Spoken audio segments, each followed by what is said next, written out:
जो पार्टी ये कहती हो कि दुनिया की सबसे बड़ी पार्टी है, अध्यक्ष महोदय वो अपना राष्ट्रीय अध्यक्ष नहीं चुन पाए अभी तक।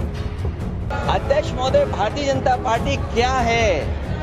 हंसते हंसते कहा है, इसको हंसते हंसते जवाब दिया। माननीय अध्यक्ष जी, करोड़ों सदस्यों में से 12-13 करोड़ सदस्य प्रक्रिया कर चुनना है तो देर लगती है। मैं कह देता हूं अभी 25 साल तक आप अध्यक्ष हो जाओ, नहीं बदल सकता।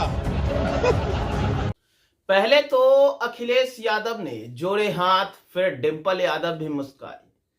आखिर वक्फ बिल को लेकर सदन में अमित शाह ने क्या कह दिया कि अखिलेश यादव ने अपने हाथ जोड़ लिए।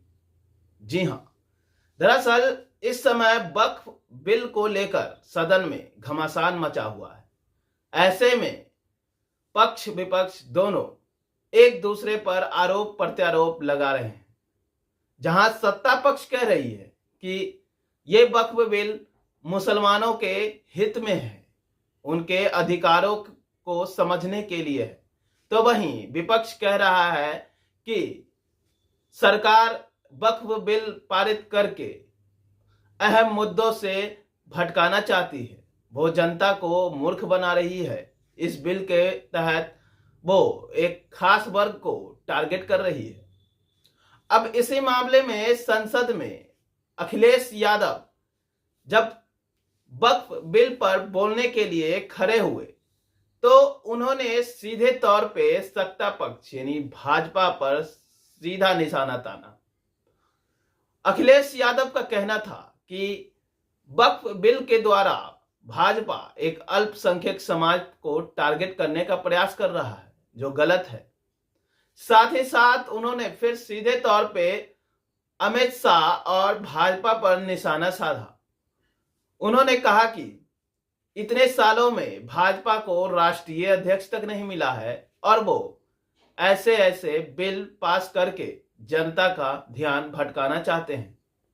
फिर क्या था, इस पर अमित शाह ने कुछ ऐसा बोला जिसे सुनकर अखिलेश यादव ने हाथ जोड़ लिए, तो वहीं वहां मौजूद उनकी पत्नी डिंपल यादव भी मुस्कुराती हुई नजर आई।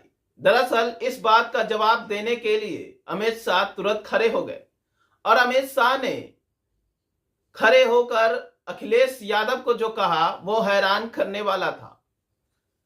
अखिलेश यादव के इस सवाल का जवाब देते हुए अमित शाह ने कहा कि जाइए, हम आपको अगले 15, 20 या 25 साल के लिए राष्ट्रीय अध्यक्ष घोषित कर देते हैं।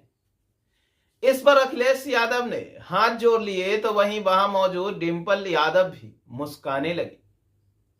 वहीं अगर डिंपल यादव की भी बात करें तो उन्होंने भी कहा कि यह वक्फ बिल, मैं नहीं कहती कि किसी का नुकसान का है, लेकिन यह बिल मुद्दा भटकाने वाला काम कर रहा है। जी हां, सत्ता पक्ष के लोग इस बिल के द्वारा अहम मुद्दों को छोड़कर उन जनता का ध्यान इस मुद्दे पर लाकर उनका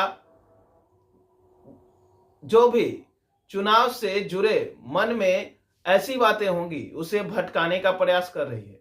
सीधे तौर पे कहना है कि डिंपल यादव का मानना यही है कि सरकार वक्फ बिल पारित करवाना चाहती है और इसके द्वारा वो जनता का ध्यान अपनी ओर आकर्षित करना चाहती है, जिससे कि जो देश में कमियां है उस पर जनता का ध्यान न जाए।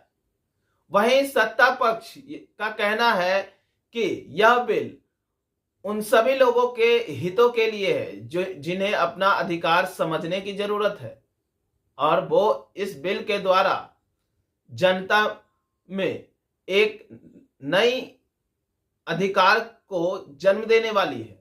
अल्पसंख्यक जिनका अधिकार अभी तक नहीं था, उन्हें अब उनका अधिकार मिलने वाला है और इसको लेकर विपक्ष बार बार सवाल खड़े कर रहा है। आपको बता दें कि राहुल गांधी भी नदारद थे।